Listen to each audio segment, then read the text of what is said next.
Ladies and gentlemen, listen to me carefully. It's the morning of December 30th, 2025. I want you to look at your screen right now. I want you to look at those red numbers flashing back at you. I already know what you're feeling. That tight knot in your stomach. That sudden doubt creeping into your head. Silver is trading around $75. Just 2 days ago, people were celebrating. We were flirting with 80. Everyone was talking about triple digits. Everyone was talking about shortages, squeezes, and a market that could not be stopped. And now, suddenly, it feels like the floor has disappeared. The chart looks broken. Momentum looks dead.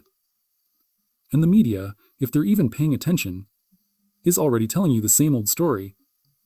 They're saying the bubble popped. They're saying the squeeze is over. They're saying smart money is selling and retail is the bag holder. Stop. Breathe. Because nothing important has changed. No new silver appeared overnight. No mine doubled production over the weekend. No physical shortage magically vanished. Nothing in the real world changed. What changed is perception. And perception is the easiest thing in the world to manipulate. What you are watching right now is not a real crash. It's not a fundamental shift. It's not even a proper correction. It's a manufactured move in the most fragile trading window of the entire year. The week between Christmas and New Year's is different. Liquidity dries up. Volume disappears. Senior traders are gone. Risk managers are on vacation. The market is no longer being run by adults. It's being run by algorithms and junior desks. In a normal market, a large sell order barely moves price. It's like there are buyers waiting. There is depth. But in a holiday market like this, the order book is hollow. There is no one there to catch the fall. So when paper contracts hit the market, the price doesn't dip. It drops hard. It looks terrifying on a chart. Big red candles. Broken levels. Every technical signal screaming sell. And that is exactly the point. Because this move isn't about selling silver. It's about forcing you to sell yours. The people pushing this price down know something very important.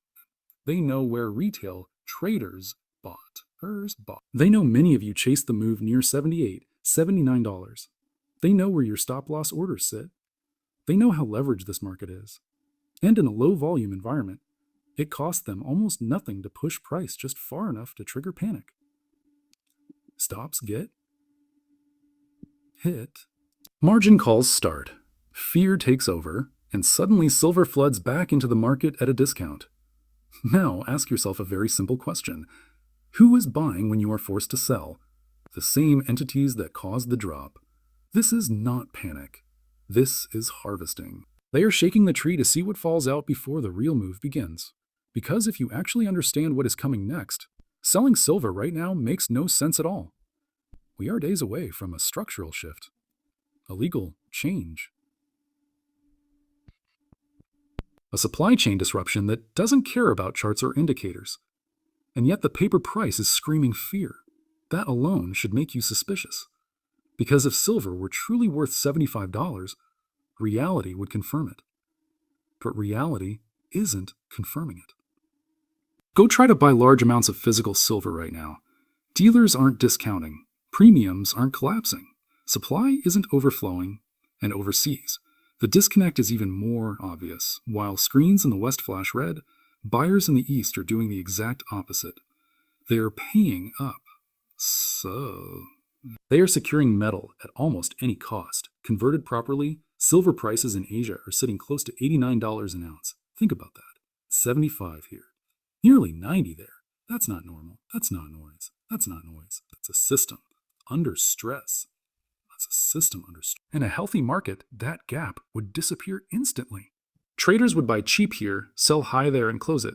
But this time they can't, because the bridge that connects these markets is breaking. Metal movement is tightening. Risk is increasing. Once silver crosses certain borders, it may not come back. So arbitrage freezes. And when arbitrage freezes, prices disconnect from reality. We now have two silver markets on this planet. One is paper. One is physical. The paper market trades emotion, leverage, and fear. The physical market trades necessity. Factories don't care about red candles. Solar panels don't care about RSI. Electronics don't run on sentiment. They need metal, and they are bidding accordingly. Now look at the calendar. January 2nd is coming fast. That's when liquidity returns. That's when institutions come back. That's when portfolios rebalance. And when real buyers see silver priced far below the physical market, they won't hesitate. They will buy aggressively. They will drain inventory. They will force repricing. This won't be slow. It won't be gentle. It will be violent. Gaps. Whipsaws. Moves that make today look calm. Trying to trade that chaos is how people get wiped out. Holding through it is how asymmetry pays. This drop is not a warning. It's a test. It's easy to believe when everything is green. It's harder when fear is loud and the chart looks ugly. But the chart doesn't matter right now. The calendar does. The rules are about to change. This $75 price is not truth. It's pressure. Pressure designed to make you doubt yourself right before conditions shift. The holiday illusion is ending. The real market wakes up next week. And when it does, this price will not last.